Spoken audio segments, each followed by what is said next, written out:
J-171, dans 171 jours très précisément, le Louvre-Lens ouvrira ses portes. Ça se passera le 4 décembre prochain, jour de la Sainte-Barbe. Quel symbole! Alors, le comité Grand Lille a décidé de se pencher sur ce sujet important pour le développement du Grand Lille et de notre région. Philippe Vasseur, bonjour. Bonjour. Alors, notre rendez-vous d'aujourd'hui, c'est le comité Grand Lille Nouvelle Génération. C'est la métamorphose qui est en marche. Quelles sont vos ambitions? C'est la révolution. Notre ambition, c'est de démontrer que les arbres peuvent grimper jusqu'au ciel. Autrement dit, retrouver nos racines, les racines qui ont été celles du comité Grand Lille dans les années 90, et puis passer à une nouvelle étape, aller plus loin, aller plus haut, comme je disais tout à l'heure, nous adresser à de plus en plus de gens dans toute la région et au-delà de la région et même à l'étranger, travailler avec des communautés de projets, faire participer davantage d'acteurs de la vie économique et puis rentrer dans une autre ère qui n'existait pas nécessairement il y a 20 ans. Simplement, on voit le buzz, le retentissement que peut avoir un simple tweet, on le voit dans l'actualité, ouais. Eh bien nous devons nous aussi nous mettre avec les nouvelles technologies à l'heure qui nous permettra de faire connaître davantage les grands projets du comité Grand Lille. Vous allez pouvoir, à partir d'aujourd'hui et très régulièrement, en permanence, envoyer vos contributions sur le site du comité Grand Lille qui a été lancé il y a quelques jours. Cette rencontre que nous aurons tous les 2 mois est la partie visible de l'iceberg puisque on va se mettre au travail. C'est un peu votre mot d'ordre au travers de communautés. Je vous expliquerai le mode d'emploi à la fin de notre rendez-vous. Ce site dont vous voyez quelques captures, très sympa, très fonctionnel. Et puis, un personnage qui va devenir familier, c'est le crieur du comité Grand Lille. Vous le rencontrerez très régulièrement parce qu'il va, en notre nom et avec nous, porter très haut la parole du développement de notre territoire. Alors, vous avez choisi pour premier rendez-vous, comme premier thème de cette réunion, le sujet du Louvre-Lens, J-171. Pourquoi? Ça me paraît évident. Ça me paraît évident, nous avons la chance fabuleuse dans cette région d'accueillir le plus beau, le plus grand musée du monde. Je ne suis pas certain d'ailleurs qu'on ait mesuré l'impact que ça peut avoir, que toute la communauté régionale se soit mobilisée autour de ce projet qui est emblématique pour le renouveau de cette région. Et je trouve qu'il est de notre devoir, à nous acteurs du comité Grand Lille, mais le comité Grand Lille s'étend sur l'ensemble de la région Nord-Pas-de-Calais. Rendez-vous compte, nous sommes une région qui représente à peine plus de 2% du territoire national et on est encore en train de se chicailler sur la guerre des beffrois. On doit tous se mobiliser pour réussir les atouts, pour utiliser les atouts qui sont ceux de cette région. Lens, c'est à côté d'ici, et donc nous sommes tous des Lensois, en quelque sorte. Et donc le comité Grand Lille aujourd'hui estime qu'il est aussi le comité Grand Lens et que nous devons, acteurs économiques, contribuer à la prise de conscience de cette chance infinie qu'est le Louvre et probablement à la réussite, peut-être accélérer la réussite, parce que le Louvre, bien évidemment, c'est un équipement culturel et nous avons la faiblesse de penser que c'est aussi un formidable atout économique. Grand Lille, Grand Lens, grande région. Je vous emmène vers le Grand Lens. Il y a quelques jours, il faisait beau, comme presque toujours. Nous avons rencontré quelques Lensois à J-171. Qu'est-ce qu'ils attendent? Qu'est-ce qu'ils espèrent? Quelles sont leurs questions? Écoutez-les. On vient maintenant à peu près 3-4 fois par an depuis 8 ans maintenant et on a vu évoluer Lens. C'est assez surprenant. Et dans le bon sens. J'espère que ce sera à la hauteur de ce qu'on en dit. Enfin, c'est le Louvre-Lens, que ce sera bien comme on le pense, quoi. Je viens juste d'aller déjeuner, là, d'aller chercher à déjeuner et tout est fermé, donc ça pourrait peut-être amener un petit peu de monde, dynamiser un petit peu Lens, je pense. Au niveau d'architecture, tout ça, je préférerais que ce soit, même au niveau des œuvres, que ce soit pas du tout la même chose en fait, et que tout le monde puisse y accéder.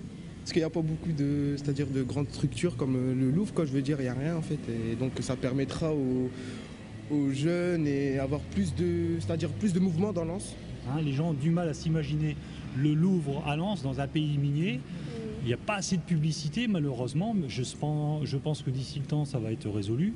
Mais je suis très heureux pour la ville et très heureux pour les gens du Nord-Pas-de-Calais qui le méritent. Alors effectivement, actuellement, les habitants de Lens voient les travaux et c'est pas toujours simple à vivre au quotidien.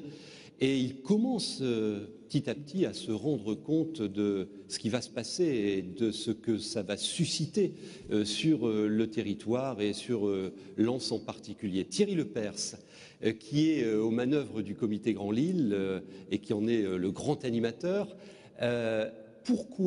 comment le comité Grand Lille veut prendre la parole aujourd'hui sur cet enjeu majeur pour notre région? Expliquez-nous. Alors, un peu d'histoire, parce que je crois qu'il faut toujours revenir un peu sur le passé pour mieux comprendre le présent et l'avenir.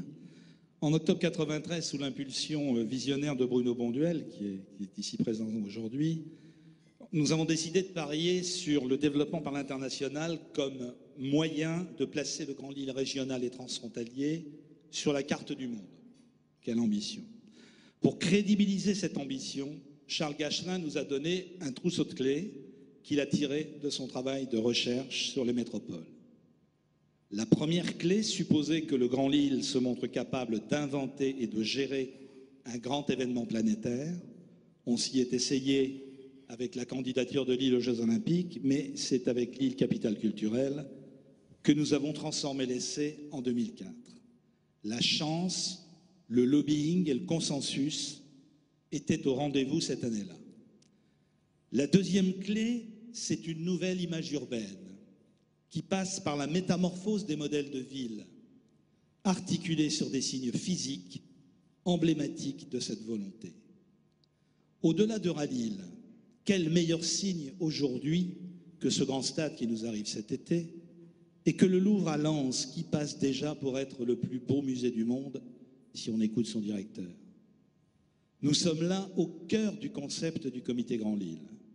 Et inaugurer notre émission plénière en braquant les projecteurs sur l'équipement lui-même et les acteurs qui l'ont financé et qui vont l'animer, c'est donner aussi la parole aux développeurs économiques qui, comme à Metz pour l'antenne Pompidou, se servent du signe muséal pour créer une nouvelle richesse et des emplois sur leur territoire d'attractivité.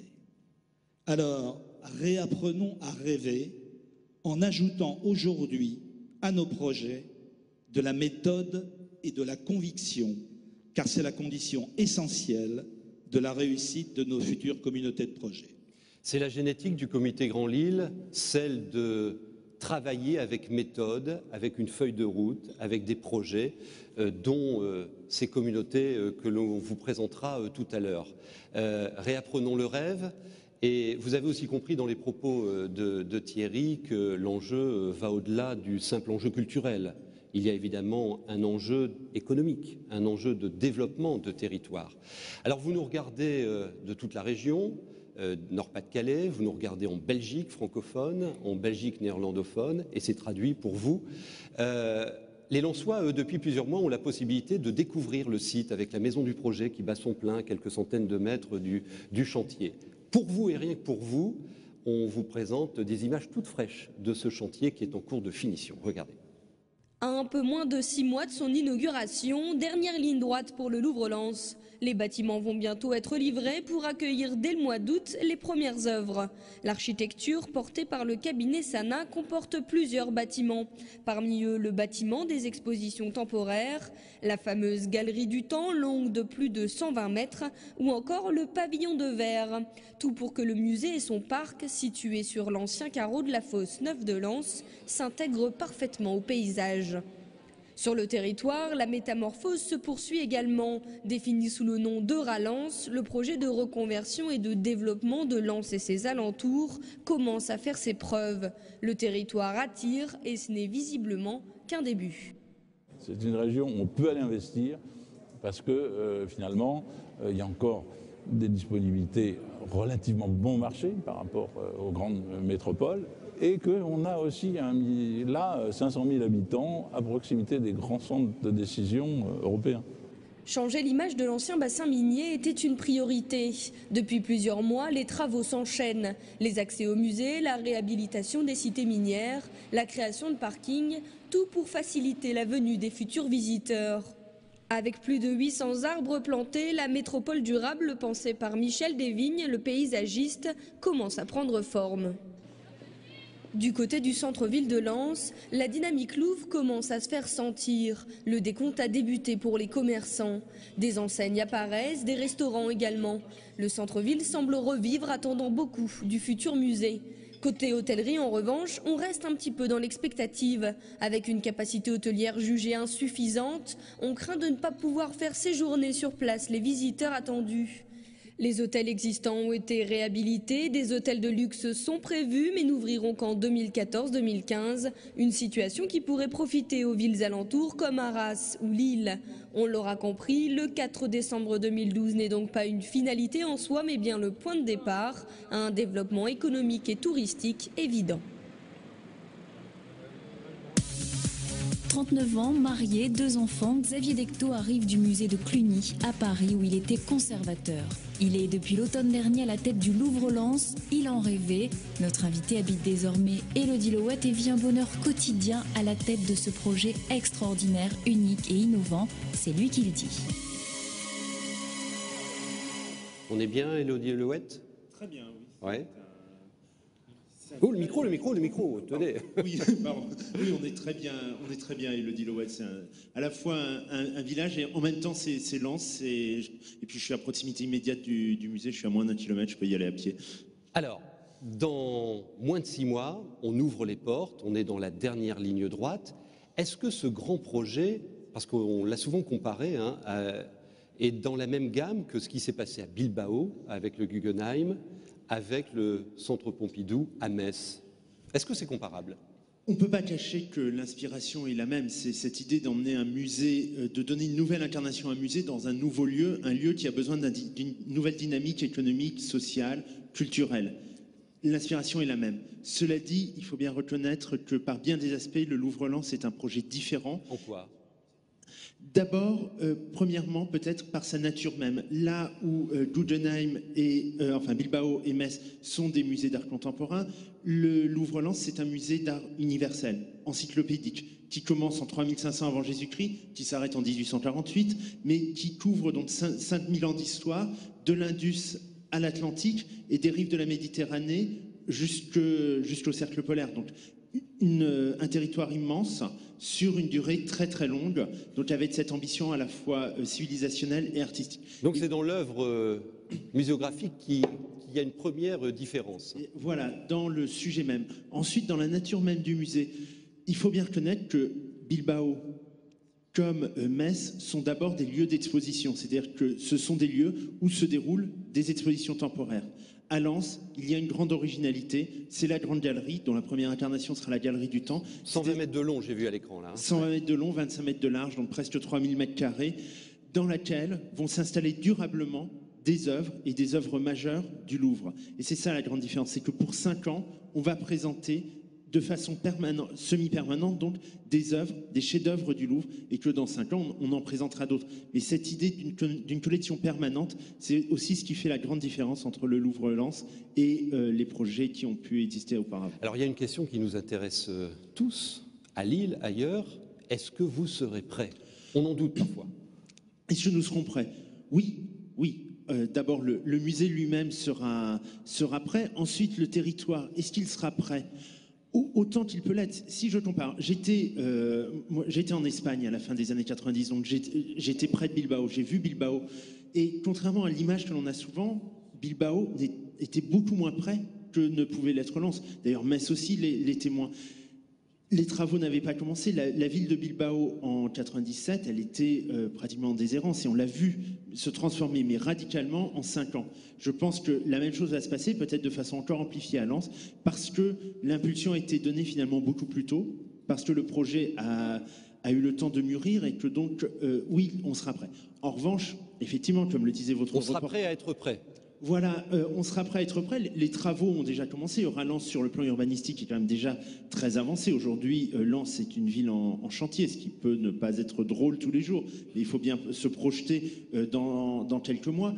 Et surtout, il faut bien se rendre compte aussi que l'aspect sur lequel on dit qu'on n'est pas prêt, qui en général on entend dire qu'on n'est pas prêt, qui est l'aspect hôtellerie, restauration, etc. Ce sont des investissements. Pensez aux investisseurs. S'ils investissent en amont, il y a autant de... Voilà, prenons l'exemple des hôtels. Il y a effectivement actuellement peu d'hôtels. Donc l'histoire du fameux hôtel qui n'est toujours pas là, c'est pas grave selon vous? C'est mieux. Si l'hôtel avait ouvert il y a un an, vous savez, il y a peu d'hôtels à Lens, mais il y a aussi finalement peu de besoins de nuitées. Si un hôtel avait ouvert un an auparavant, il y en aurait probablement 2 qui auraient fermé. Il vaut mieux qu'il ouvre après, quand les visiteurs, quand il y aura un besoin de nuitées, qu'en avance. Alors je vais vous proposer d'accueillir quelqu'un que vous connaissez bien sur le terrain. Vous allez manger chez lui de temps en temps. Bruno Rosic qui va nous rejoindre. Bienvenue. Restaurateur lensois, Bruno Rosic ne ménage pas sa peine à la tête de Shopping Lens. Il pousse ses collègues à se préparer au mieux pour accueillir les 750 000 visiteurs attendus dès l'an prochain. Excellence et compétence sont ses credos. Dans 5 mois et demi, il faudra être prêt. Quand on fait un benchmark, comme on dit, c'est-à-dire qu'on va voir ce qui se passe, à Metz, il y a un point faible, le commerce a eu du retard à l'allumage. Vous, qu'est-ce que vous faites de concret, là, en ce moment, et pour les semaines à venir à Lens, pour être prêt? Écoutez, moi, je suis d'abord un louvriste convaincu, et ça fait 4 années que nous... Le louvriste. Avec depuis 4 années, on a monté un club de commerçants pour dynamiser le commerce lensois, mais aussi pour faire prendre conscience à chaque commerçant de la chance que nous allons avoir à Lens d'avoir ce magnifique musée. Vous avez entendu tout à l'heure un Lensois qui disait « Ouais, c'est fermé le midi, j'espère que ça va changer ». Ça changera? Oui, mais bien sûr que tout ça va changer. Et puis, le musée n'est pas là pour 3 mois. Le musée, il est là pour durer dans le temps. Et si on n'est pas prêt demain, on le sera après-demain. On va évoluer, on va s'adapter. Et le commerce lensois va s'adapter, bien évidemment. On prend exemple sur notre grand frère lillois. Regardez, qui aurait pu imaginer il y a quelques mois encore que le commerce lensois serait invité dans une réunion Grand Lille pour venir parler du commerce lensois? Et le Grand Lille est allé chez vous, hein? Et le Grand Lille vient chez nous, donc c'est extraordinaire. Concrètement, là, il y a des chantiers, des démarches. Est-ce que, par exemple, vous mettez à l'anglais, au japonais, au chinois? Oui, alors il y a des actions qui sont mises en place avec la chambre vous allez nous parler chinois, là, maintenant. Voilà, néerlandais. Néerlandais. Praat Nederlanden Kleinewitz, ja. Eh bien, il faut s'adapter effectivement à la population qui va venir nous rendre visite. Et donc, avec la Chambre de commerce et d'industrie de l'Artois et son président Édouard Magnaval, nous avons effectivement mis en place des formations à l'anglais. Et aujourd'hui, les commerçants viennent en nombre à ces formations parce qu'ils ressentent le besoin de s'adapter à la clientèle qui va demain, qui sera la nôtre demain. Le diable est dans le détail, dit-on souvent. À Metz, par exemple, ils ont mis en place une nocturne le jeudi. Or, le jeudi, c'est le jour des poubelles. Et ils se sont rendus compte que tous les touristes étaient accueillis avec des poubelles devant les magasins. Vous pensez à ce genre de truc pour être vraiment zéro défaut? Oui, alors le zéro défaut, on ne l'aura pas tout de suite, mais je vous promets qu'on l'aura dans quelques mois. Effectivement, on réfléchit avec les services de la ville de Lens, avec le député maire Guy Delcourt, sur la modification de choses techniques comme le ramassage des ordures ménagères, par exemple. Est-ce que ça avance aujourd'hui aussi vite que vous le souhaitez, vous? Non, pas particulièrement. On voudrait que ça aille plus vite parce que c'est vrai, vous avez parlé tout à l'heure de l'hôtellerie qui n'est pas prête à Lens, mais les choses, là encore, elles vont évoluer. On a le problème du stationnement à Lens, on a le problème de la circulation, on a également des choses à revoir comme la signalétique.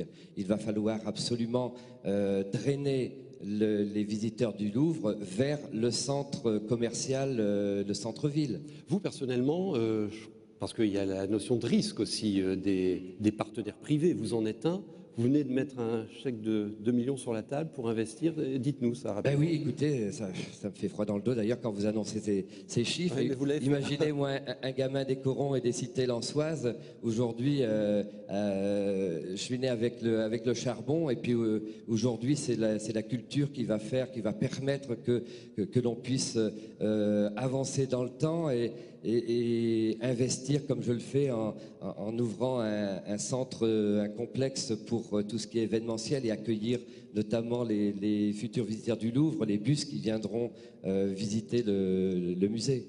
C'est quoi votre projet, vous? Alors c'est un domaine dans lequel il y aura un restaurant, un bar d'ambiance et des salons de réception pouvant accueillir jusqu'à 300 personnes. On mange bien chez lui? Très bien.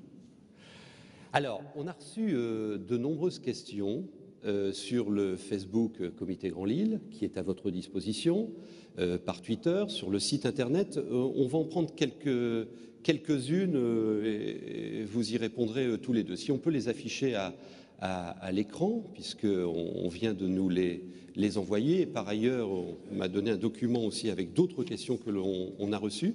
On peut les avoir, s'il vous plaît? Une première question. Alors, bon, donc on l'a dit, et pas à l'écran là tout de suite. En termes de communication, de marketing, quelles sont les actions qui sont envisagées? Est-ce qu'il y aura des actions menées plus particulièrement à destination des habitants de la région? C'est quoi le plan de com? Alors, le plan de com pour l'inauguration, il est encore en cours de finalisation, donc c'est un peu tôt pour en parler, mais il est clair que nous avons trois grands, je dirais, un objectif qui se compose de trois cercles concentriques. Le premier, c'est le territoire, la région, qui est quand même... Le Louvre est venu à Lens pour venir sur ce territoire. Donc c'est effectivement les habitants... C'est la première cible. C'est la première cible. Ça, vous le confirmez. C'est très important pour nous que les habitants s'approprient ce musée, qu'ils viennent dans ce musée, qu'ils sentent ce musée comme étant le leur. D'accord. Ensuite, effectivement, il y a des objectifs de développement il y a une cible au-delà du territoire et au-delà de la région. Il y a une cible au niveau euro-régional, donc ça veut dire qu'on va aller chercher les gens aussi bien à Paris qu'à Londres, à Bruxelles, à Amsterdam. Ce qui fait la force de Lens en tant que lieu d'accueil d'un grand musée comme le Louvre-Lens, c'est la possibilité, c'est le fait d'être au cœur d'une région à nul autre pareil dans le monde, cette région qui va d'Amsterdam à Paris. Démographique en richesse. Et le dernier acte, évidemment, après, c'est l'international au sens large.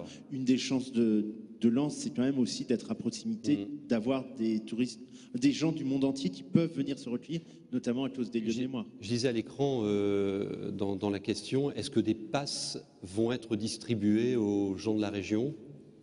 Alors je tiens à rappeler que la Galerie du Temps, par la volonté de son conseil d'administration, est gratuite. Donc un pass pour quelque chose qui est déjà gratuit n'a pas grand sens. En revanche, on travaille effectivement, notamment avec la région Nord-Pas-de-Calais, sur les transports pour assurer une possibilité pour les habitants de toute la région de venir le plus facilement possible. Alors une autre question qui va apparaître à l'écran.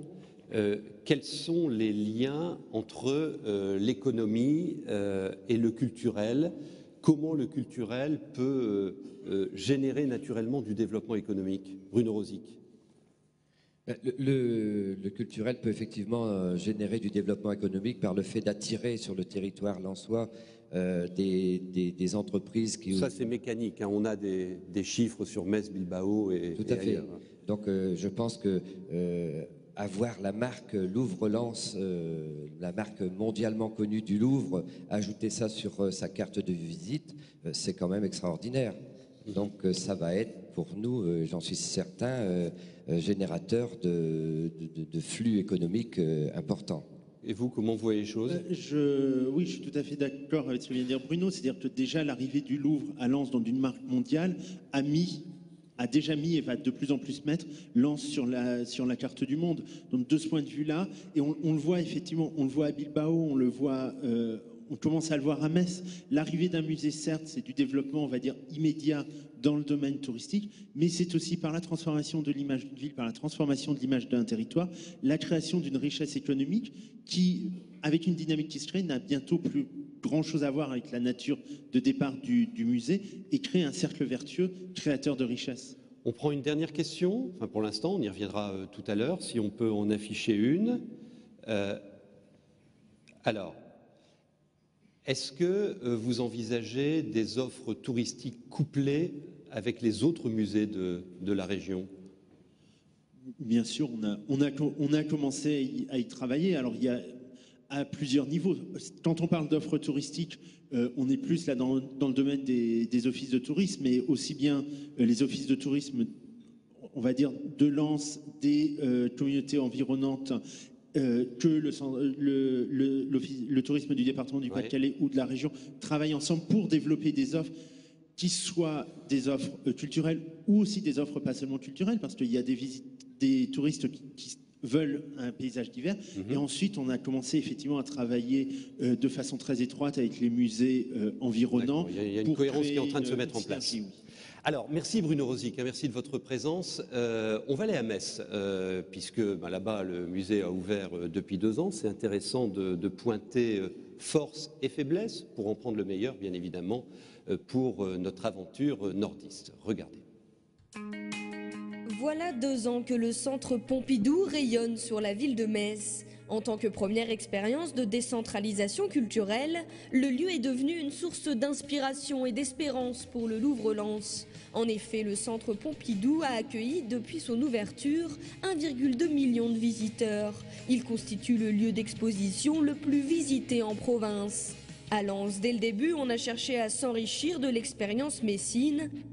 Cependant, difficile de comparer les 2 villes. Metz et ses 120 000 habitants fait partie d'une agglomération de 400 000 habitants. Ses atouts, la ville est située au cœur de l'Europe et avait déjà un patrimoine exceptionnel, au cœur d'un noyau dense d'axes de transport. Pour le reste, le centre Pompidou est venu redynamiser une ville déjà touristique et changer l'image de la ville. En visite sur le chantier du Louvre-Lens fin avril, le bilan du maire Dominique Gros fait surtout office de conseil pour les Lensois. Tout notre problème après, c'est que les gens restent à Metz, c'est-à-dire passent une nuit au moins, mangent sur place, ne reprennent pas le TGV immédiatement, s'installent un peu, voient la cathédrale, etc. Donc on a beaucoup de choses à montrer à Metz. Et même au-delà du tourisme, que ce soit un facteur d'attractivité, même pour y résider, pour s'y installer, pour y investir, pour faire des affaires. À Lens, l'objectif est le même, on espère pouvoir retenir les futurs visiteurs. Pour cela, l'offre touristique a été repensée, proposant la découverte du patrimoine minier, mais aussi les sites de mémoire Vimy et Notre-Dame de Lorette. Mais voilà, l'offre hôtelière limitée pourrait profiter aux villes d'Arras et de Lille, qui ont une vie nocturne un peu plus animée. Malgré ce retard à l'allumage à Lens, on voit le développement à plus long terme. Lens aujourd'hui serait, que ça plaise ou que ça ne plaise pas, dans un déclin avancé s'il n'y avait pas eu ce joyau extraordinaire qui est le Louvre-Lens. Pour moi, le Louvre-Lens, c'est le début d'une reconquête économique qui va commencer par la culture et le tourisme, mais qui débouchera aussi sur la création d'entreprises.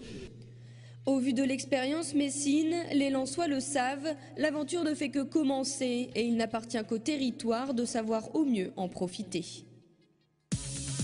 Le bouillonnant maire de Los-Angeles promeut le bassin minier depuis les années 90. Il s'est fixé un sacré objectif, classer notre région minière au patrimoine mondial de l'UNESCO. Réponse dans quelques jours. Fébrilité, on y croit. Le bouillonnant maire de Los-Angeles est avec nous, Jean-François Caron, bienvenue. J'ai pris quelques notes sur Metz. On a un peu discuté avec des acteurs locaux et notamment les professionnels de la Chambre de commerce et d'industrie. Donc on parlait du commerce qui a eu du retard à l'allumage, mais dès que le musée a ouvert ses portes, ça a bien démarré avec les nocturnes, les commerces ouverts le midi pour accueillir 800 000 visiteurs la première année. C'était le plus du double de ce qu'ils attendaient sur place. Ils ont fait aussi un truc intéressant, le lendemain, vraiment le lendemain de l'inauguration officielle, le musée a été privatisé pour accueillir l'ensemble du tissu économique de la région, pour que tout de suite ils puissent s'approprier ce musée et sa dynamique pour les rendre acteurs de l'attractivité sur le territoire.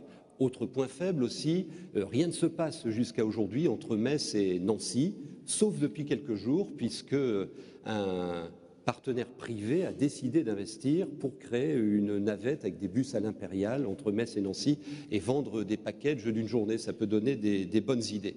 Des indicateurs économiques intéressants aussi. Un visiteur génère un minimum de 40 € de chiffre d'affaires par jour sur Metz lorsqu'il se rend au musée.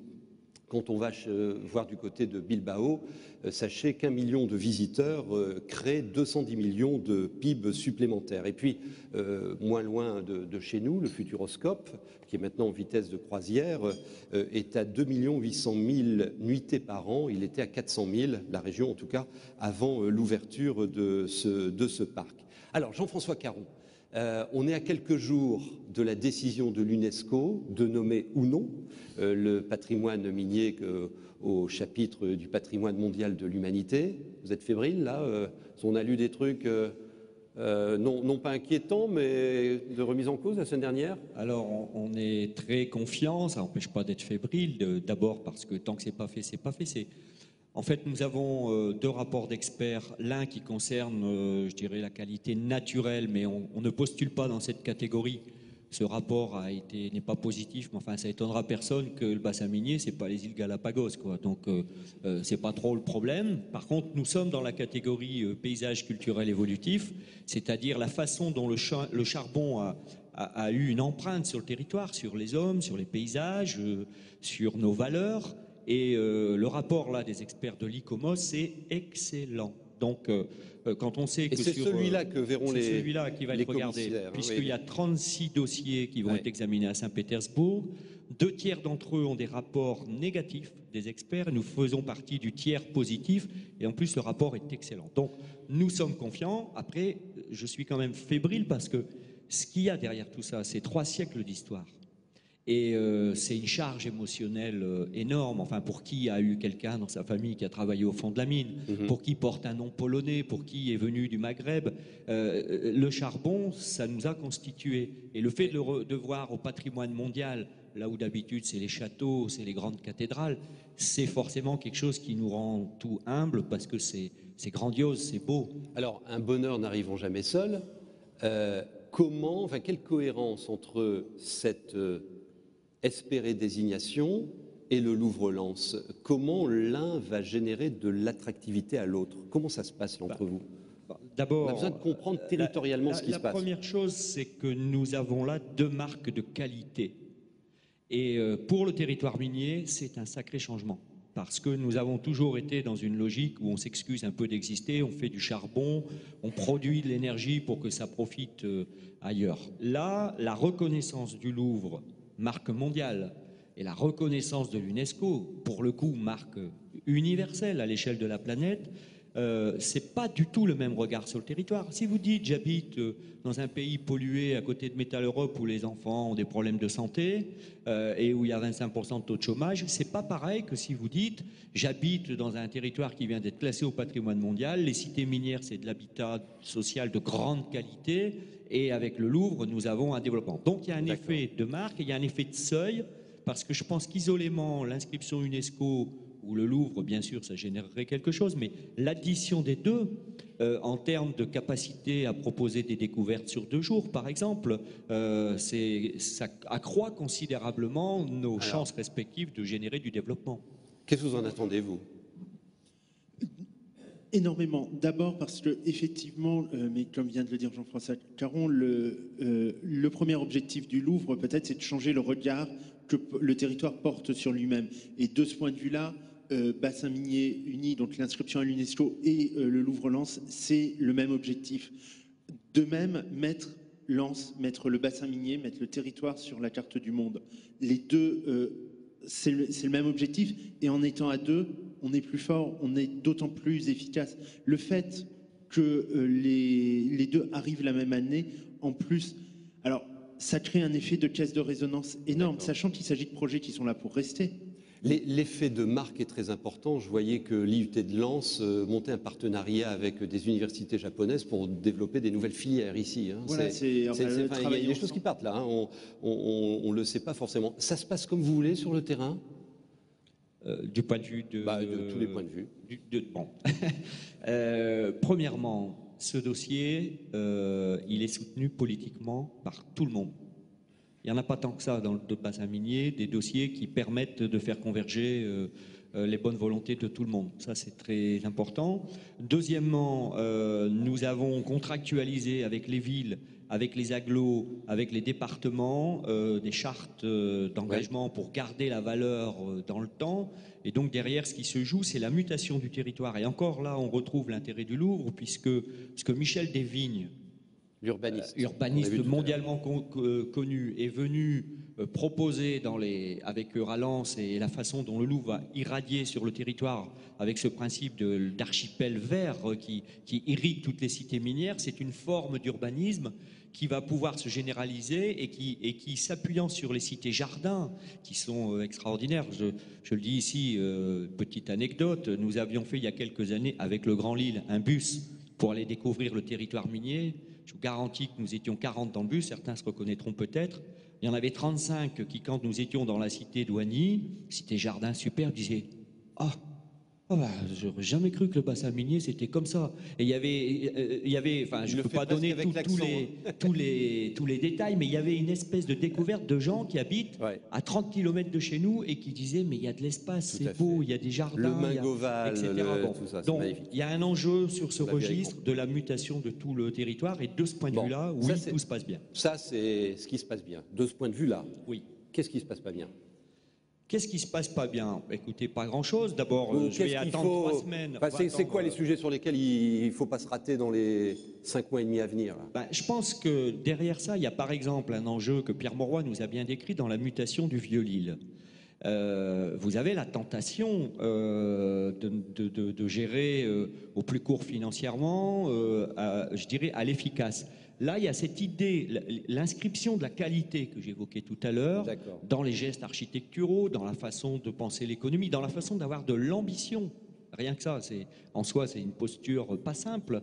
Ça reste à faire. Alors, nous avons, par exemple, avec la Soginorpa, fait tout un travail sur garder la qualité urbanistique et faire évoluer les logements pour que les gens vivent dans des conditions de confort. Ce qui est très intéressant d'ailleurs là-dessus, c'est que ce sont des vecteurs d'emploi majeur. La mutation du patrimoine minier, c'est un secteur pour le bâtiment absolument considérable. Bon, donc sur les questions du tourisme, je pense aussi que le potentiel est là, il reste à concrétiser. Ça, c'est sûr. Les offices du tourisme, par exemple, ont commencé à éditer des cartes de découverte du territoire. Il y a des guides qui sont formés. Maintenant, demain, il va falloir faire preuve d'un peu de pugnacité et, encore une fois, d'ambition.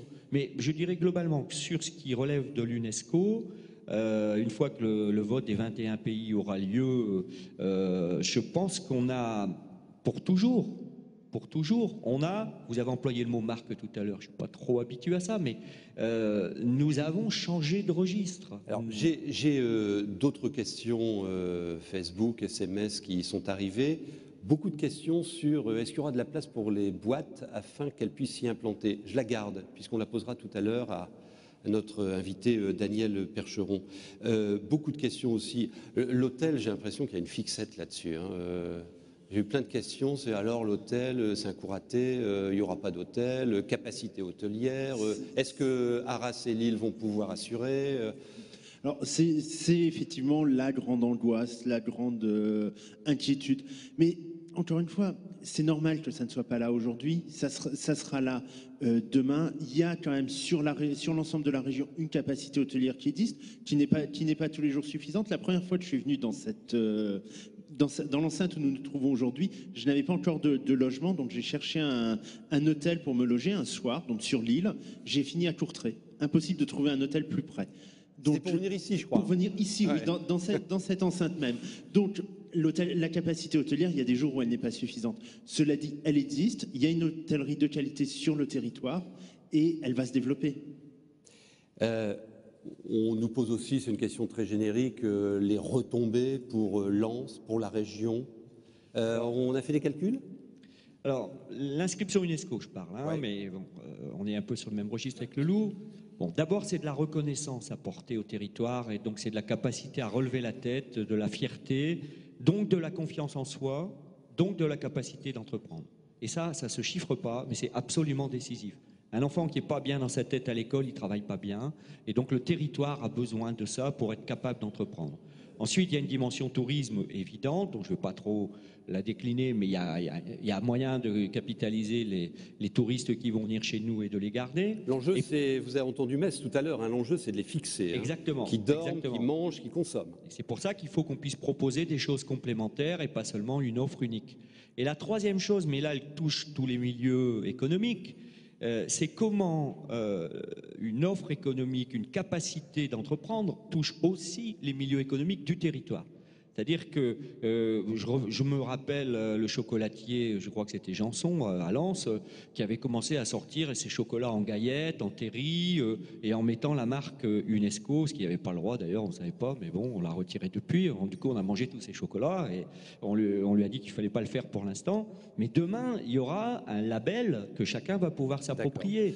Et donc là, il y a un enjeu économique à s'appuyer sur cette image. Beaucoup de milieux économiques sont présents en métropole, vous êtes aussi présent en bassin minier, il y a des enjeux pour demain. Alors, mode d'emploi dans une dizaine de minutes. Vous nous avez amené un cadeau, merci beaucoup. C'est en exclusivité quelques œuvres qui seront accrochées dans la Galerie du Temps et ailleurs sur ce musée.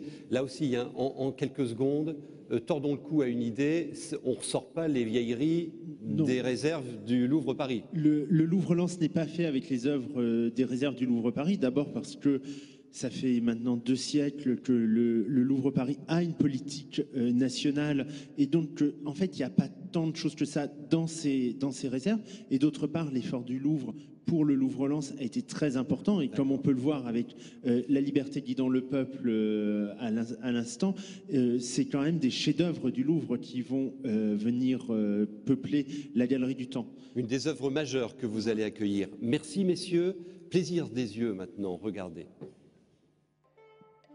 La liberté guidant le peuple d'Eugène Delacroix, le Louvre-Lens en a fait une œuvre emblématique. Le 4 décembre 2012, lors de l'inauguration, ce tableau prêté par le Louvre-Paris aura une place de choix. En tout, dans la Galerie du Temps, 205 œuvres seront exposées de manière chronologique. Cette galerie permanente accueillera des toiles de maîtres comme Louis-François Bertin d'Ingres, le portrait de Baldassare Castiglione de Raphaël, ou encore le portrait de Denis Diderot par Fragonard. Autant d'œuvres magistrales qui feront du futur musée une véritable vitrine du Louvre-Paris à Lens. Des œuvres représentatives de toute la qualité des œuvres du Louvre, dans la Galerie du Temps, disposées d'une façon nouvelle, puisqu'elles seront disposées selon un axe tout en longueur, commençant au moins 3500 et allant jusqu'à 1848, dans toute la période du Louvre, mais surtout disposées de façon à faire dialoguer ensemble des œuvres qui au Louvre sont séparées par la séparation entre les départements, séparées par la séparation entre les salles, qui ici au contraire vont se retrouver à dialoguer ensemble. Une sélection de maîtres pour un musée qui cherche à faire découvrir les œuvres autrement. Pendant 5 ans, il sera possible d'admirer des tableaux, des céramiques, des sculptures. Parmi les grandes œuvres attendues, le Discophore antique, le Saint-Sébastien du Pérugin, des œuvres égyptiennes, mais aussi la Madeleine à la Veilleuse de Georges de la Tour. Géographe, Philippe Estèbe est directeur de l'Institut des hautes études de développement et d'aménagement des territoires en Europe. Son dada, l'élaboration des projets de territoire et la gouvernance urbaine. Il avait envie depuis quelques années d'une immersion au sein du comité Grand Lille. C'est l'occasion pour comprendre et témoigner. Jacques Chirac lui a dit oui et Daniel Percheron a relevé le défi. Le conseil régional est le premier financeur du projet. Le président de région parle de miracle pour le Nord-Pas-de-Calais. Allez, on y croit. Voilà, Daniel Percheron nous rejoint sur ce plateau. Bienvenue à vous. Tiens, je vous annonce, il y a plein d'initiatives. Bienvenue, Président. Il y a plein d'initiatives qui commencent à voir le jour, dont celle d'une marche de 365 km qui va démarrer 13 jours avant le 4 décembre, depuis le Louvre à Paris jusqu'à Lens. Elle va traverser 120 communes, va mobiliser des milliers d'entre nous, dont vous deux, j'espère. Elle arrivera le 3 décembre à Lens pour faire la fête, bien évidemment, avec vous. Alors, Philippe Estèbe, bienvenue. Il y a quelques semaines, vous avez, avec l'IEDAT, organisé un colloque national sur ce sujet, la culture, l'art au service du développement territorial. Quel est le regard que vous portez sur cette belle aventure qu'on est en train de mener dans cette région et dont on comprend qu'elle va seulement démarrer à partir du 4 décembre? Alors, Moi, ce qui me frappe là, que j'avais pas complètement saisi, évidemment, c'est la synergie qui est en train de se constituer entre le projet Louvre-Lens et le projet Patrimoine mondial de l'humanité. C'est-à-dire que là, il y a véritablement quelque chose qui est en train de se jouer, qui est tout à fait important. Alors, si je change d'échelle, on voit bien que c'est un projet extrêmement important pour le territoire, mais si je change d'échelle, alors sans aller jusqu'à l'échelle régionale, mais il me semble qu'on a là quelque chose véritablement de l'ordre du projet métropolitain qui est en train de se constituer. La grande métropole. Voilà. Alors comment expliquer? J'aurais tendance à dire, si je prends ces deux éléments-là, Louvre-Lens et Patrimoine mondial, au fond, c'est un peu les clés d'entrée du bassin minier. Alors je ne sais pas si on dit bassin minier, ex-bassin minier. Tiens, j'ai une question d'ailleurs, est-ce qu'on ne devrait pas changer de nom? On l'a reçu à partir sur du moment où Facebook. ça devient patrimoine mondial de l'humanité, je ne sais pas s'il faut changer de nom, il faut le garder. Oui, c'est ça, au contraire, il est en train de basculer. Pour moi, l'impression que j'ai, c'est les clés d'entrée du bassin minier dans le système métropolitain de la région. C'est-à-dire qu'on n'est plus dans la périphérie de l'agglomération lilloise, on est au cœur du système métropolitain. Et ça, je pense que c'est quelque chose de tout à fait important parce qu'il me semble, vu de l'extérieur, que bien que la métropolisation soit en marche, de Valenciennes à Arras, de Lille jusqu'à Douai, etc., que tout ça, en fait, ça forme un territoire qui est en train de s'imbriquer parce que les gens bougent, parce que les entreprises bougent, que les différents territoires sont interdépendants. Pour autant, on reste encore dans une vision relativement disons, de développement cloisonné et de relative concurrence entre les territoires. Et un des problèmes, semble-t-il, du dialogue métropolitain entre les différents territoires qui composent cette grande métropole, c'est un certain rééquilibrage des termes de l'échange, une certaine égalité entre les territoires. Et c'est vrai que jusqu'à une période récente, on avait le sentiment qu'il y avait quand même plutôt un centre et plutôt une périphérie. Et puis on a vu émerger depuis une dizaine d'années, ou réémerger, Valenciennes, qui s'est constituée en interlocuteur. Et aujourd'hui, ce qui est en train de se jouer, me semble-t-il, avec Louvre-Lens et bassin minier, patrimoine mondial de l'UNESCO, c'est la constitution de cet espace-là comme un interlocuteur, je dirais, à part égale dans le dialogue métropolitain.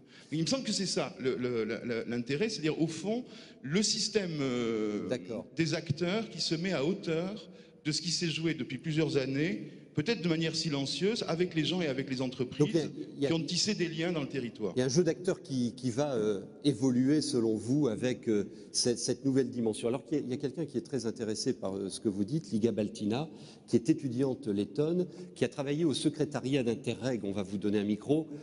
Bienvenue au secrétariat d'Interreg à Lille. Et vous menez des recherches sur le développement territorial, le développement économique et la culture comme levier de développement économique. Qu'est-ce que vous pensez là de notre affaire aujourd'hui, vue de Riga, qui sera capitale culturelle prochainement d'ailleurs? Oui, Riga sera capitale européenne de la culture en 2014. Elle assurera ensuite la présidence de l'Union européenne en 2015. Et il est vrai que la Lettonie sort tout juste d'une crise financière. Dans ce contexte, la culture a été choisie comme l'élément déclenchant du renouveau. Et c'est pourquoi Riga 2014 a été baptisée Force majeure. Les investissements en infrastructures culturelles sont bien évidemment porteurs de développement économique, mais je voudrais surtout dire que la culture est l'élément indispensable pour faire émerger de nouvelles approches et pour susciter la croyance à des idées nouvelles. C'est par la culture que l'on peut mobiliser les habitants et en faire des acteurs de renouveau de leur territoire. Cette participation active des habitants est très importante pour dépasser la démobilisation née de la crise financière. Vous serez encore là le 4 décembre dans la région? Vous viendrez au Louvre? Oui. Je serai bien sûr une des premières visiteurs de Louvre-Lens et j'espère pouvoir vous accueillir en Lettonie, à Riga, en 2014. Merci beaucoup. La communauté du Grand Lille, c'est une émission, mais vous avez le droit d'applaudir quand même vos invités. Alors, CQFD, Daniel Percheron, Lettonie, région Nord-Pas-de-Calais, même combat sur la mobilisation du territoire, des habitants. Vous plaidez depuis quelques mois Nord-Pas-de-Calais, la région des musées. Ça pourrait paraître passéiste. Qu'est-ce que vous voulez dire en disant ça? Oui, tout d'abord, je voudrais dire que le Grand Lille est vraiment le Grand Lille lorsqu'il inaugure une nouvelle formule en privilégiant le Louvre-Lens. La région des musées, c'est d'abord un constat, c'est une vérité longtemps ignorée de notre région.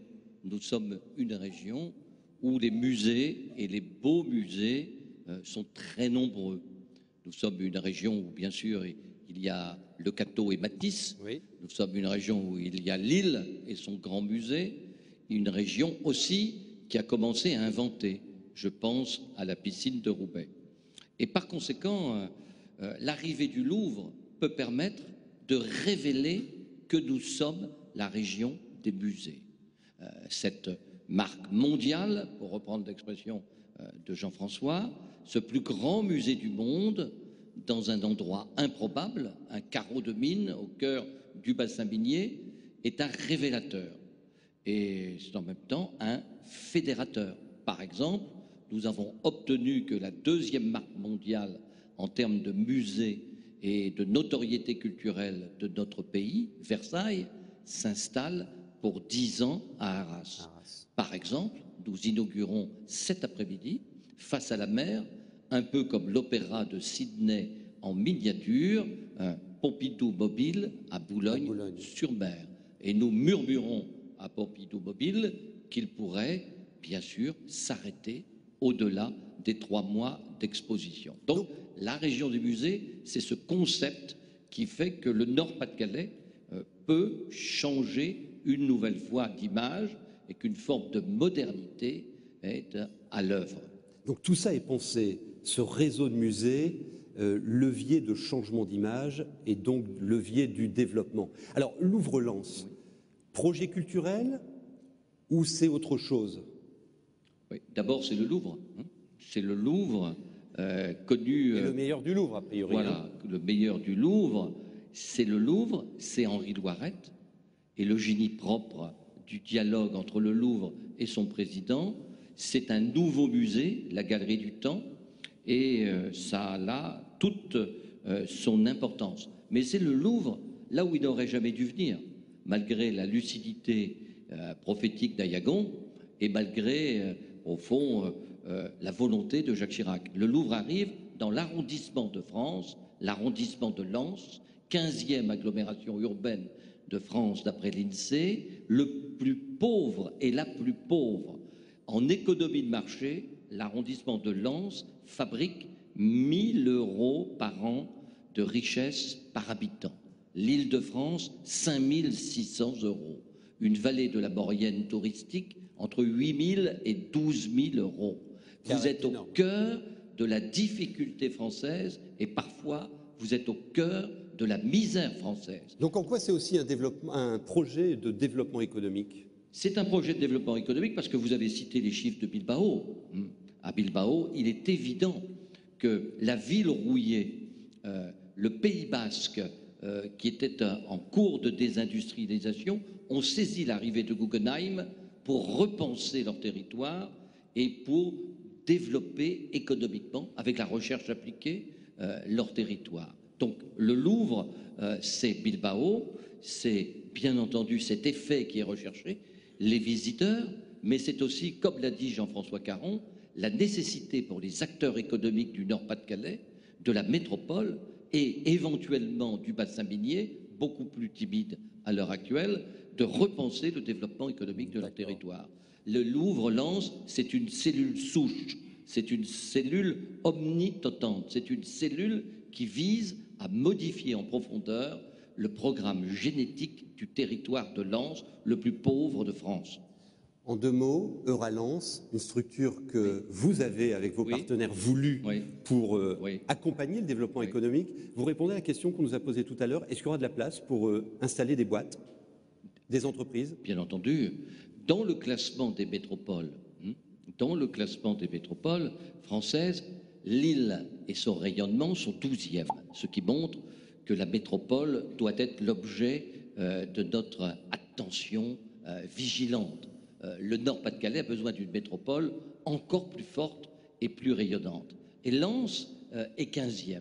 Et les 2 atouts de Lens sont l'accessibilité et le prix du foncier. Par conséquent, effectivement, un changement d'image, une ambition, une mondialisation telle qu'elle a été décrite à l'heure de l'UNESCO sont là pour mettre en valeur les atouts de l'arrondissement de Lens. Quant à Euralance, c'est un bricolage, et c'est mon côté mauroyiste, n'est-ce pas? Pierre Mauroy et Jean-Louis Subilou ont fait Euralille, et Euralance, c'est tout simplement cette nécessité de rencontrer l'intelligence collective, l'intelligence d'ailleurs, l'intelligence du territoire, à l'occasion de la venue miraculeuse du Louvre. Et un homme comme Michel Desvignes a révélé en une phrase ce que nous pouvions en quelque sorte réaliser immédiatement dans le bassin minier à l'heure de l'UNESCO, avec ces cités minières qui ont une forme de modernité liée à l'habitat horizontal individuel avec jardin. Il nous a dit: vous étiez les corons, vous étiez l'archipel noir. Eh bien, travaillons ensemble. À l'heure du Louvre, vous avez tout, la densité et l'espace pour devenir l'archipel vert. Voilà le projet d'Euralance. Nous avons déjà réussi un miracle. Là où le rapport Lacaze, il y a 25 ans, disait il faut raser les villes minières, les cités minières, car après la fin du charbon, elles sont devenues des villes fantômes, eh bien nous avons réussi, avec Euralance et le Louvre, à faire naître une centralité lensoise au service de l'ère métropolitaine. Merci beaucoup. Merci. Restez encore quelques secondes. Merci Philippe Estève. Je vais demander à Philippe Vasseur de prendre, parce qu'on va conclure ce thème, de prendre votre place. Restez avec nous quelques secondes, Président. En revanche, voilà, Philippe Vasseur, venez. Merci beaucoup Philippe. Bon, la règle du jeu du comité, cette métamorphose du comité Grand Lille, ce sont ces plénières, on explore un thème et ensuite on se met au boulot. Quelle est votre commande à tous les acteurs du comité Grand Lille pour réussir ce formidable pari? Alors, il ne s'agit pas simplement de se réunir pour une émission, pour une plénière, il s'agit de bosser, il s'agit de travailler. Et donc, doivent se constituer des communautés de projets, en quelque sorte. On a voulu commencer précisément par le Louvre-Lens, parce que je crois qu'on a démontré aujourd'hui que c'était fondamental pour la région, pour la métropole. On doit passer à d'autres sujets. Et donc réunir toutes les bonnes volontés, tous les gens qui ont envie de s'investir, et arrêter de dire il n'y a qu'un faucon, comme c'est dommage, mais on n'a qu'à bosser. Et donc que ce soit des acteurs de la vie économique, de la vie sociale, de la vie politique, tout le monde doit se mettre ensemble. Je pense que le comité Grand Lille, le rôle qui est le nôtre aujourd'hui, c'est d'être en quelque sorte un facilitateur, d'être un lieu de recherche de consensus, on en a besoin aujourd'hui, et puis d'être porteur d'espérance, d'être porteur d'enthousiasme. Je crois qu'on en a vraiment besoin en ce moment, et je crois qu'il faut arrêter de se regarder le nombril et arrêter de se lamenter. On peut tous regarder devant nous et faire ce que nous devons faire. On aurait peut-être pu aller plus vite sur le Louvre-Lens. Tirons-en les leçons et ne ratons pas tous les trains qui vont se présenter à nous, et faisons en sorte que nous soyons la locomotive d'un certain nombre de projets. Et puis sur le Louvre-Lens, parce que vous l'avez voulu, une très forte implication du monde économique, avec une dynamique de mécénat. Vous voyez à l'écran, vous allez voir à l'écran l'ensemble des partenaires qui ont dit on y va. Un mécénat qui a du sens, parce qu'une vraie implication, et on a là aussi le moteur de ce qui va se développer sur le terrain, et on a compris que l'histoire ne fait que commencer. Merci messieurs. Figure imposée aux réunions du comité Grand Lille, avant de se quitter, quelques brèves sur tout ce qui se passe un peu partout dans la région. Merci.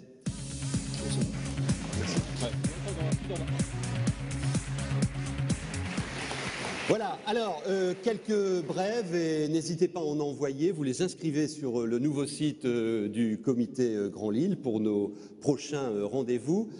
Première brève qui vient de Dunkerque avec l'USDK qui a signé une belle aventure européenne cette année et il se sent pousser des ailes et il a évidemment besoin de l'ensemble de la mobilisation régionale. Regardez.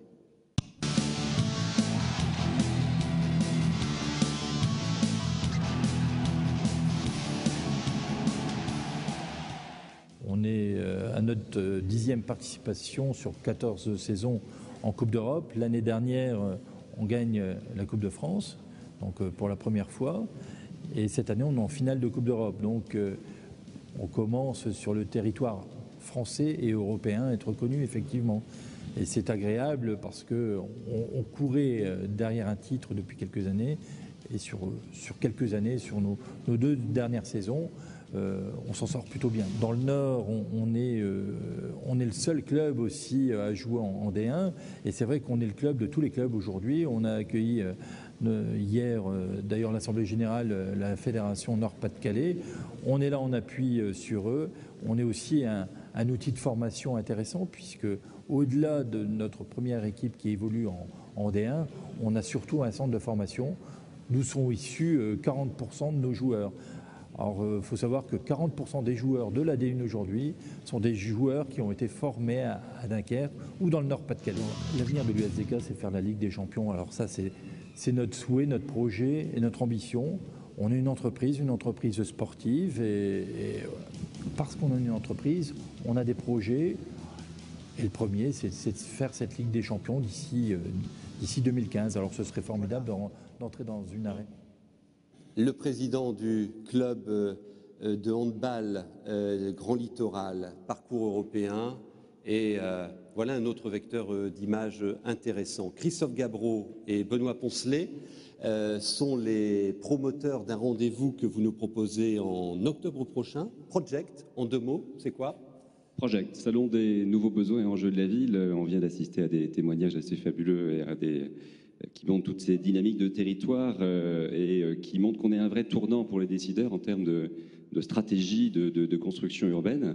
On conçoit l'espace public en mettant des attentes en jeu, les attentes de plus en plus diverses. On parle de ville numérique, on parle de ville intelligente, on parle de ville accessible. Les donneurs d'ordre réinventent la ville et font évoluer leur modèle en termes de commerce, en termes d'habitat, en termes de loisirs, en termes culturels, comme on vient de l'évoquer. Et puis on assiste à l'international à une vraie concurrence des territoires avec le développement de projets de plus en plus chers et onéreux. Donc votre projet, c'est 24-25 octobre à Voilà, Lille. 24-25 octobre. Qu'est-ce qu'on y fait ? Qu'est-ce qu'on va y découvrir ? Un vrai lieu de networking, on va y découvrir les solutions urbaines, on va y découvrir les avancées des différents industriels pour pouvoir construire la ville de demain, permettre aux donneurs d'ordre publics, privés, les architectes, les prescripteurs de pouvoir découvrir et véritablement avoir tous ces nouveaux moyens et ces nouvelles solutions urbaines. On a vu à l'écran l'adresse du site, donc un nouveau projet et qui arrive à point nommé à quelques semaines donc, de l'ouverture du Louvre-Lens. Merci beaucoup, voilà. Merci messieurs. Un autre rendez-vous plus proche de nous, on en a déjà parlé au comité Grand Lille et vous êtes intéressés, vous aussi, c'est à la fin du mois de juin et c'est Futuralia. Bonjour à toutes et à tous. Luc Doublet, président de CCI International Nord-de-France, était venu vous présenter le 17 février dernier le projet Futuralia Lille Region. Alors, à 15 jours de l'événement, en 2 minutes, où en sommes-nous? Un rappel, qu'est-ce que Futuralia Lille Region? C'est un grand speed meeting international entre entreprises régionales, françaises et internationales. C'est un événement que nous organisons avec le soutien notamment du Conseil régional, du Conseil général du Nord et de Lille Métropole Communauté urbaine. Alors, en chiffres, où en sommes-nous? Plus de 500 sociétés, 523 sont inscrites pour ces 2 journées de rendez-vous, dont 270 en provenance de l'étranger et de 24 pays différents, que ce soit d'Amérique du Nord, de tout le pourtour du bassin méditerranéen, d'Inde, de Chine ou d'Afrique. Donc tous ces pays seront représentés lors de ces 2 jours. Les pôles d'excellence et de compétitivité se sont mobilisés, je pense notamment à Eurasanté, Uptex, Aquimer, pour nous aider à mobiliser les entreprises. Et puis, 6 grands groupes internationaux et de notre région ont accepté de parrainer chacun 5 PME pour prendre part à cet événement. Alors Futuralia répondra à 2 objectifs. Le premier, c'est d'aider à l'internationalisation des entreprises de la région. 8000 rendez-vous d'affaires vont avoir lieu pendant 2 jours. Et puis, le deuxième objectif, c'est aussi de faire rayonner la région et sa métropole par-delà nos frontières. Et donc, depuis 6 mois, à travers nos chefs de délégation dans tous les pays où nous avons fait la promotion de Futuralia, nous avons animé des sessions d'information, plus d'une vingtaine, auprès de 1000 sociétés étrangères. Et nos chefs de délégation ont relayé cette information et ce message sur l'île Region auprès de 100 000 entreprises.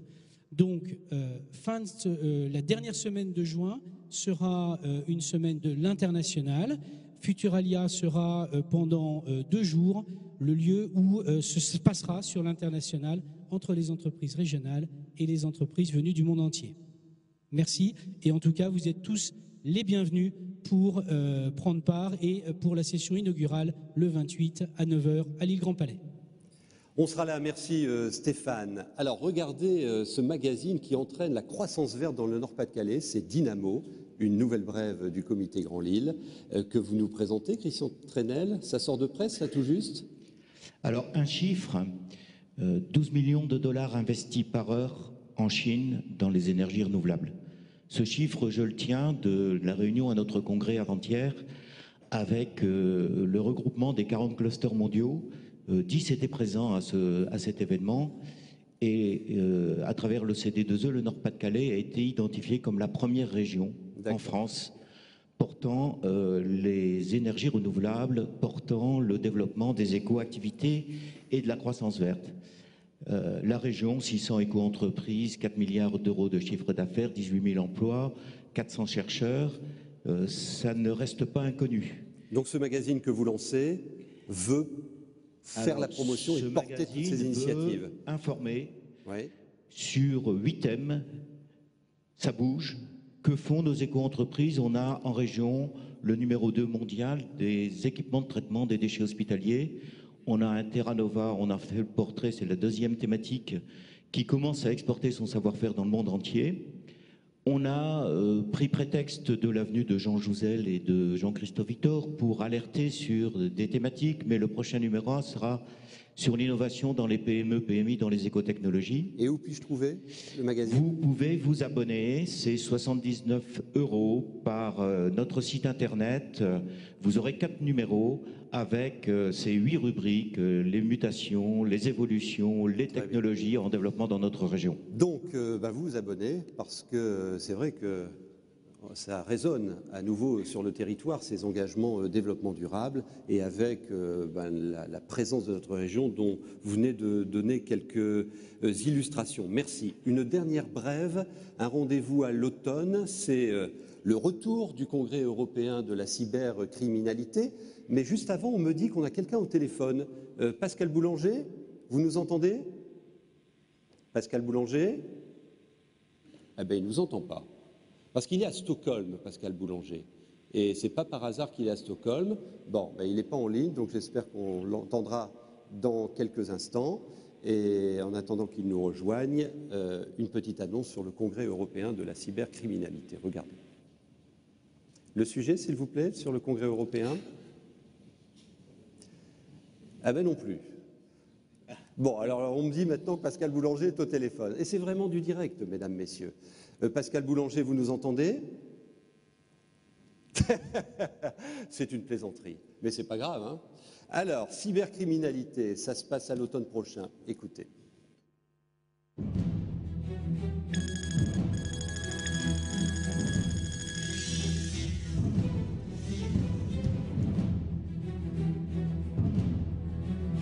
À travers les réseaux Internet, à travers les moyens de télécommunication, sont commises des infractions pénales, des crimes ou des délits. Ce sont des nouvelles menaces, ce sont des nouvelles formes d'infractions qui constituent évidemment en termes de sécurité une obligation pour l'État de s'en occuper. Parce que notre société est dominée par le tout numérique et le tout numérique structure, charpente le cyberespace. Et le cyberespace est un nouvel espace de liberté extraordinaire, mais en même temps c'est un espace ouvert aux prédateurs avec des dangers, avec des menaces, avec des risques risques. Et donc, si on veut aujourd'hui concilier liberté et sécurité, il faut rassembler tous les acteurs, qu'ils soient acteurs publics ou acteurs privés, pour parler ensemble, pour construire ensemble une norme, en quelque sorte, de sécurité et de liberté sur le cyberespace. Je souhaite très vivement que la 5e édition du FIC constate que la région Nord-Pas-de-Calais, qui est une grande région au cœur de l'Europe du Nord, ouverte sur le monde, a une véritable dimension d'expertise et d'excellence dans le domaine de la lutte contre la cybercriminalité, contre les cybermenaces. C'est une très grande région numérique.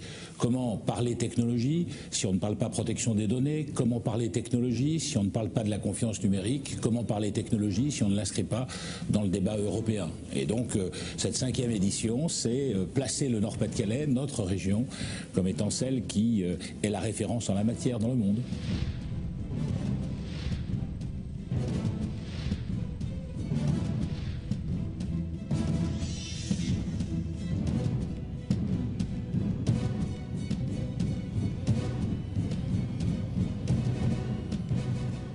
Janvier 2013, avec ce congrès européen et la notion de l'intelligence économique, c'est un sujet qui intéresse évidemment les entreprises et notre région en particulier. Est-ce que Pascal Boulanger m'entend? Pascal Boulanger? Bon, définitivement. C'était juste parce que Pascal Boulanger, le président du club gagnant, est à Stockholm pour un congrès européen. Et le Grand Lille se déplacera à Stockholm à la rentrée pour aller comprendre ce qui se passe sur cette ville et en tirer le meilleur. Et nous vous en rendrons compte dans notre prochain rendez-vous. Je voudrais à nouveau qu'on donne un coup de zoom sur les entreprises mécènes du Louvre-Lens qui sont avec nous. C'est un enjeu très important. Elles s'impliquent et elles viendront aussi nous expliquer lors de nos prochains rendez-vous comment elles déclinent à l'interne et vers leurs parties prenantes leur engagement, tout cela animé par notre ami Léonore Hermskerk. Pascal Boulanger, vous êtes avec nous? Ça aurait été la plaisanterie de notre rendez-vous. Pourtant, ce n'est pas le bout du monde, mais parfois, caprice des lignes téléphoniques, même si c'est par satellite. Les communautés du Comité Grand Lille, inscrivez-vous, puisque nous en avons désigné 5. Alors celle sur le Louvre-Lens, Philippe Vasseur vous en a parlé. Réalité et potentiel du transfrontalier, ambition internationale, recherche et université pour un Grand Lille de la connaissance, sport et santé.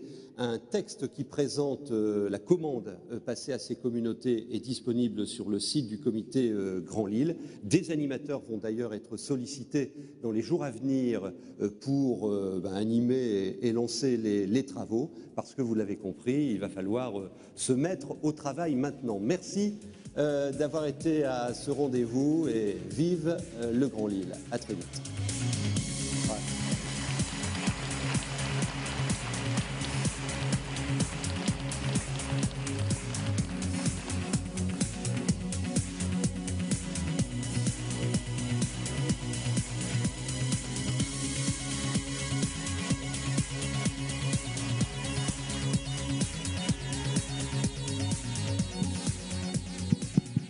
Bien, merci.